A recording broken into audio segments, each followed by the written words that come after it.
Hello student, I am Rajkumar. Welcome all of you on the e-learning platform provided by Rajasthan academy Churu. प्यारे बच्चों, हम number system पढ़ रहे थे और उसमें आपने नंबर सिस्टम पार्ट 2 तो पढ़ लिया था। आज हम नंबर सिस्टम पार्ट 3 है वो पढ़ रहे हैं। तो देखो इसमें आपका जो नेक्स्ट पॉइंट आता है वो एक तो आता है Indian number system. Indian number system, आपको इंडियन नंबर सिस्टम के बारे में जानना है। जो इंडियन नंबर सिस्टम होता है उसमें देखो आपको क्या करना है, जैसे आपको इस तरह से मतलब नंबरों को डिवाइडेड करना है। यहाँ पर आएगा हमारे पास पहले वंस आएगा, वंस, फिर यहाँ पर आएगा टेंस, यहाँ पर आएगा हंड्रेड। देखो वंस को आप ओ से लिख दोगे, इसको टी से, इसको एस से, यानी क्या ये वंस है, ठीक है ना, वंस। ये है टेंस, ये है हंड्रेड।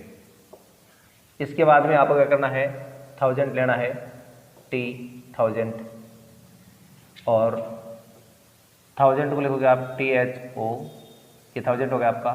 फिर 10,000 होगा ये टी टी एच, यानी 10,000 हो जाएगा, 10,000, ठीक है ना। उसके बाद में क्या करना आपको, इसी तरह आप बात चलोगे लेक में, ये होता है लेक, यहाँ पर आ जाएगा लेक। और उसके बाद में आता है 10 लेक, यानी टी एल मान सकते हो आप उसको, तो हो गया आपके पास 10 लेक हो गया, 10 लेक। और उसके बाद में क्या करना आपको, करोड़ आता है सी करोड़, फिर बाद में आता है 10 करोड़, यानी 10 करोड़।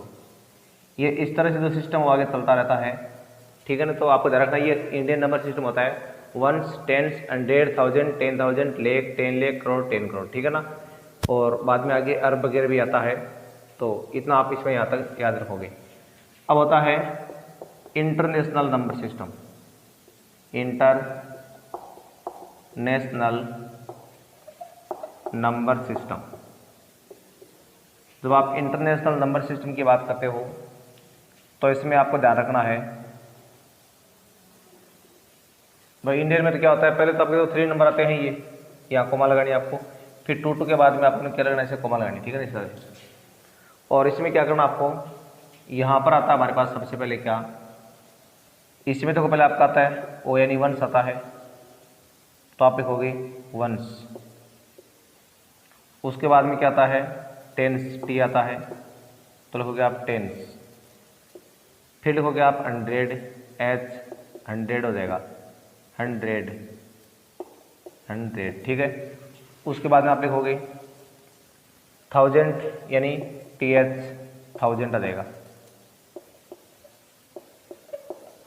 और थाउजेंड के बाद में इसमें क्या आता है, देखो जो थाउजेंड वाला कॉलम है इसका, देखो ये भी इसमें क्या होता है, 3 भागों में डिवाइड करता है। चलो मान लो ये थाउजेंड का कॉलम है, यहाँ तो पूरा ये थाउजेंड का कॉलम है, तो ये देखो आपका 3 पार्टों में डिवाइड करता है, ये थाउजेंड, फिर 10,000 आ गया यहाँ पर 10,000, और उसके बाद में क्या आएगा 100,000। ये आपको ध्यान में रखना है, ठीक है। 3 कॉलम हो गए इसके। उसके बाद में इसमें जो बाद में इसमें लेख नहीं आता है, इसमें आता है मिलियन, तो मिलियन, और जो मिलियन भी इसका 3 पार्टों में डिवाइड रहता है ऐसे, यानी 1 मिलियन, 10 मिलियन और 100 मिलियन, इस तरह से, ठीक है ना। उसके बाद में इसमें आता है बिलियन, बिलियन, बिलियन, और बिलियन में देखो आपका 3 पार्ट में डिवाइड रहता है, 1 बिलियन, 10 बिलियन और 100 बिलियन। ये होता है आपका इंटरनेशनल नंबर सिस्टम। तो ये 3 पार्टों में डिवाइड रहता है। और अगर आप इसकी बात करें इंडियन वाले की, ये आपका 2 पार्टों में डिवाइड रहता है। जैसे मान लो इसको आप कमांड रूप से क्या लिख दो आप इसको, जैसे टी एच लिख दो आप थाउजेंड, ठीक है ना। इसको भी आप कमांड रूप से क्या लिख दो आप इसको लेख लिख दोगे एल, ठीक है ना। ये एल के 2 पार्ट आ गए। फिर बाद में 1 करोड़ है, तो देखो 1 करोड़ के 2 पार्ट है, ये 1 करोड़, ये हो गया 10 करोड़, ठीक है ना। इस तरह से आपको ध्यान में रखना है। तो ये हो गया आपके इंडियन नंबर सिस्टम और इंटरनेशनल नंबर सिस्टम, तो ये आपको ध्यान में रखना है। उसके बाद में देखो कुछ और बातें कर रहे हैं इसमें, तो आगे हम बात कर रहे हैं किसकी, देखो आप आगे आप पढ़ रहे हो डिवीजन एल्गोरिथम के बारे में, जिसमें आपको ध्यान रखना है जो डिवाइडेड होता है, वो किसके को आएगा, divisor into quotient plus remainder, इसके को आएगा। अब इससे अगर आपको इन चारों में से कोई भी 3 मान दे रखा है तो हम आप इसमें आराम से फाइंड कर सकते हो। जैसे मान लो कई बार आपको डिविजर फाइंड करना होता है कि डिविजर कितना है, बाकी सबका मान दे रखा है, तो इसमें आपका देगा डिवाइडेड माइनस रिमाइंडर और अपोन में क्या आएगा, क्वोशिएंट इसके अपोन में आ जाएगा। तो ऐसे तो आप क्या निकालेंगे, जो डिविजर है उसकी वैल्यू आप निकाल सकते हो। और उसके बाद में आप अगर बात करें किसकी, जैसे मान लो आपको क्वोशिएंट फाइंड करना है, तो क्वोशिएंट कैसे फाइंड करोगे आप, क्वोशिएंट, तो क्वोशिएंट के लिए भी आपका रूल क्या हो जाएगा, ऊपर तो आएगा डिवाइडेड माइनस रिमाइंडर अपोन में क्या आएगा, इसमें आ जाएगा इस बार डिविजन आ गया, ठीक है ना, पर डिविजन। तो ये आपको डिवीजन एल्गोरिथम की जो प्रॉपर्टी है वो याद रखनी है कि अगर आपको इनमें से किन्हीं 3 की वैल्यू दे और चौथे की पूछे तो आप ऐसे फाइंड कर सकते हो। इसी तरह अगर मान लो कई बार आपसे रिमाइंडर पूछ लेते हैं, रिमाइंडर कैसे फाइंड होगा, तो रिमाइंडर फाइंड करने के लिए क्या करना आपको, रिमाइंडर, इसके लिए तो आपको डिवाइडेड है उसमें से आपको लेस करना है क्या, डिविजर इंटू क्वोशिएंट, ये इसमें से आपको क्या करना है, लेस करना है, तो आपके पास क्या रहेगा, जो रिमाइंडर है वो आपको प्राप्त हो जाएगा। और उसके बाद में बात करें किसकी, जो प्लेस वैल्यू और फेस वैल्यू के बारे में मैंने आपको बता दिया था कल। प्लेस वैल्यू क्या होती है, जो प्लेस वैल्यू है आपकी वो तो होती है जो उस डिजिट के हिसाब से वैल्यू, भी देखो एक तो होती है हमारे पास फेस वैल्यू, एक होती है place value. Face value and place value, एक होती है प्लेस वैल्यू। अब जैसे मान लो मेरे पास कोई नंबर आ रहा है 3 4 5 6 1, प्लेस वैल्यू का मतलब क्या होता है, प्लेस वैल्यू। अब जैसे मान लो प्लेस वैल्यू ऑफ 3 लिखनी है तो क्या होगी, इस 3 के आगे जितने नंबर होते हैं लगा दो 1 2 3 4, और पूछ रहे आपसे प्लेस वैल्यू ऑफ किसकी, अगर आपसे प्लेस वैल्यू ऑफ 5 की पूछ ले तो क्या करना है, 5 है ना, इसके आगे जो उतने आप उसके आगे 0 लगा दो। ये तो क्या होती है, प्लेस वैल्यू होती है, ठीक है। और उसके बाद में अगर आप फेस वैल्यू की बात करें तो फेस वैल्यू क्या होती है, वो आपको डायरेक्ट लिखना है, फेस वैल्यू ऑफ, अगर आपसे 3 की पूछे तो 3, और अगर आपसे पूछे फेस वैल्यू किसकी 2 की तो क्या हो जाएगी, 2 हो जाएगी। फेस वैल्यू ऑफ 5 की तो क्या हो जाएगी, 5। फेस वैल्यू तो जो होती है वो सेम टू सेम वैल्यू होती है, और प्लेस वैल्यू क्या होती है, उस नंबर के आगे जितने डिजिट है उतने आपको उसके आगे 0 है वो लगाने हैं। तो ये आपने अभी किसके बारे में सीखा है, प्लेस वैल्यू और फेस वैल्यू के बारे में। उसके बाद देखो कुछ और बातें, जैसे मान लो आप बात कर रहे हैं तो जैसे आपकी मैक्सिमम नंबर होता है, एक होता है आपका मिनिमम नंबर। इससे पहले आप सीखेंगे जो अप्रोक्सीमेशन है उसके बारे में आप जान लो। तो देखो हम अप्रोक्सीमेशन के बारे में बात कर रहे हैं, तो अप्रोक्सीमेशन के बारे में आपको मैं केवल समझा रहा हूँ, वैसे अप्रोक्सीमेशन में लिखने लायक कुछ नहीं है, केवल आपको समझना है कि अप्रोक्सीमेशन क्या होता है। जैसे मान लो मेरे पास आ रहा है 528 आ रहा है, और आपको क्या लिखना है, इसका अप्रोक्स लिखना है, अप्रोक्स। और अप्रोक्स में देखो आपके पास अलग अलग प्रकार से आएंगे, जैसे आपको पूछ लेगी वो टेंस के सापेक्ष आप इसको क्या करो, अप्रोक्सीमेट करो इन टेंस के सापेक्ष।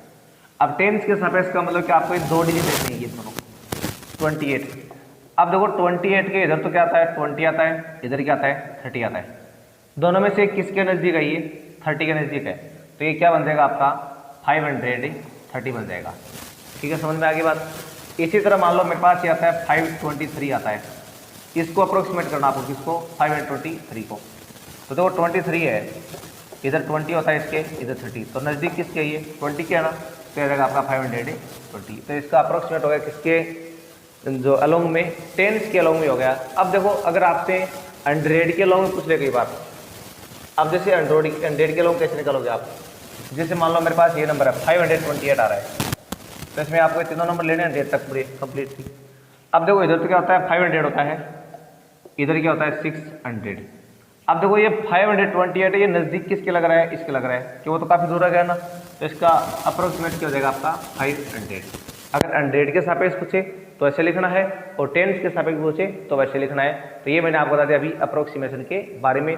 बाकी इसमें आपको ज़्यादा कोई इतना लिखने का आवश्यकता नहीं है, ये केवल आपको समझना था जो मैंने आपको अभी समझा दिया है। ये प्रश्न में लिखा हुआ आएगा कि आप इसको 10 के सापेक्ष करो या 100 के सापेक्ष करो, किस सापेक्ष आपको क्या करना है, इसको आपको अप्रोक्सीमेट करना है, वो प्रश्न में लिखा हुआ आएगा। अब देखो कुछ रोमन नंबर होते हैं, वो देखो मैं आपको लिखवा दूं, उनको भी आपको क्या करना है, लर्न करना है। तो देखिए रोमन नंबर, अब देखिए कुछ बातें हम कर रहे हैं रोमन नंबर के बारे में। जैसे रोमन नंबर ये 1 होता है, इसको आप किसे लिखोगे, ऐसे आई से डिनोट करोगे। और 2 को कैसे लिखो, आप डबल आई के द्वारा इसको आप लिखोगे, डबल आई आ जाएगा ऐसे। और 3rd को आप कैसे लिखोगे, इसमें आ जाएगा आपका ट्रिपल आई। ऐसे जो 4th है उसमें आपका आई फर्स्ट आएगा, बाद में क्या आएगा, वी आएगा, यानी आई वी, ऐसे आप लिखोगे 4 को। उसके बाद में क्या आएगा मेरे पास 5th, जो क्या आएगा केवल वी आ जाएगा। फिर 6 में क्या आएगा, वी के बाद में फर्स्ट आ जाएगा। और उसके बाद में क्या आएगा, वी के बाद में ये डबल आई आ जाएगा। फिर वी के बाद में ट्रिपल आई। देखो ध्यान रखना है कि ये जो नंबर होते हैं आपके, ये बाद में उसमें आपके ऐड होते हैं, यानी वी का मतलब क्या होता है, 5 होता है, ठीक है ना, 5 होता है। तो 5 में आपको 1 ऐड करना है, ठीक है ना। और इधर आए तो क्या आपको लेस करना है, जैसे वी से पहले आई आ गया तो आप क्या 5 में से 1 लेस करना आपको, ठीक है ना। ऐसे 9 आपका आ जाएगा आई एक्स के हिसाब से। तो ये एक्स का मतलब क्या होता है, 10 होता है, तो 10 में से 1 कम करना आपको, ठीक है ना। फिर 10 आ जाएगा आपका डायरेक्ट एक्स। उसके बाद में ये आई एक्स आ गया। उसके बाद में आ रहा है मेरे पास ये, और ये आ रहा है 12 है। उसके बाद में क्या करना आपको, फिर से आपको लिखना है, यानी एक्स के बाद में ट्रिपल आ गया, ये आई ट्रिपल आई ये। और उसके बाद में एक्स लिख दिया आपने। अब 14 के लिए 10 तो आ गया पहले से, अब इसके आगे आप लिख दो ऐसे आई वाई लिख दो, आई वी। और उसके बाद में क्या करना आपको, एक्स और ये वी आ जाएगा। फिर उसके बाद में क्या करना आपको, एक्स और ये 16 आ जाएगा इस तरह से। और उसके बाद में क्या करना आपको, एक्स और ये 17। फिर आपको करना है एक्स और ये 18 आ गया। फिर आपको क्या करना है, जो 19 लिखना है ना। अब देखो 19 लिखने के लिए क्या करना पड़ेगा आपको, पहले एक्स लिखना है और एक्स के बाद में आप इसके आगे लिख दो ऐसे 9। फिर 20 हो जाएगा आपका डबल एक्स, ये आपका हो गया 20। तो नंबर सिस्टम के हिसाब से आपने क्या लिख दिया, अभी 1 से लेकर 20 तक जो नंबर है वो आपने लिख दिए हैं।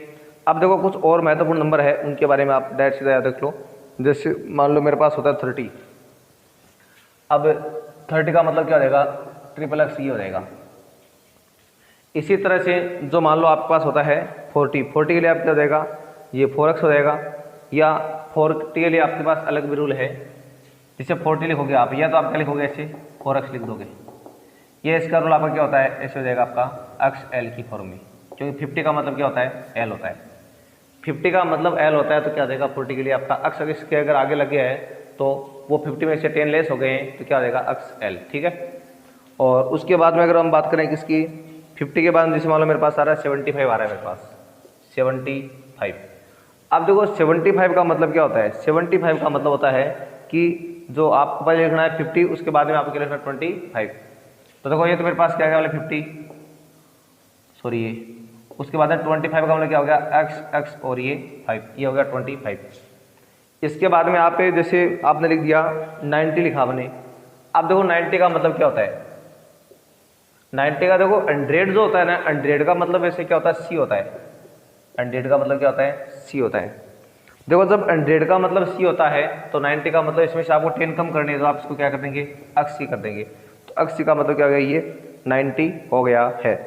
इसी तरह आपको ध्यान रखना है, जो 500 होता है उसका मतलब क्या होता है, डी होता है, उसका मतलब क्या होता है, डी। तो और उसके बाद जैसे आपको 501 लिखना है, तो उसके बाद में आप इसमें एक बार ऐड कर दोगे तो डी आई हो गया। और उसी तरह आपको क्या रखना है, जैसे मान लो मेरे पास आ गया 1000 है। अब 1000 का मतलब क्या होता है, 1000 का मतलब आपका होता है एम होता है, ठीक है ना। 1000 का मतलब क्या होता है, एम। तो आप क्या लिख दोगे, एम। लेकिन अगर मान लो आपको इसमें क्या लिखना, मान लो आपको 900 लिखना है, तो अब आप क्या करेंगे, जो सी है वो आप एम से पहले लगा दोगे, तो क्या हो जाएगा, ये सी एम हो जाएगा, जो कितना है 900 है। इसी तरह आपको देखो इसमें जैसे मान लो आपको 2000 लिखना है, तो 2000 का मतलब क्या देगा, ये आप इसको डबल एम कर दोगे, M। तो ये आपके पास क्या आ गया है 2000। तो इस तरह से आप ये सारे नंबर है इनको आप आराम से जो रोमन नंबर है उनमें आप इनको कन्वर्ट कर सकते हो। बस आपको क्या याद रखना है, एक ही मतलब डायरेक्ट आपको नाम याद रखना। पहले मेरे पास आएगा I, उसके बाद में V, X और उसके बाद में आएगा L, C, D और M।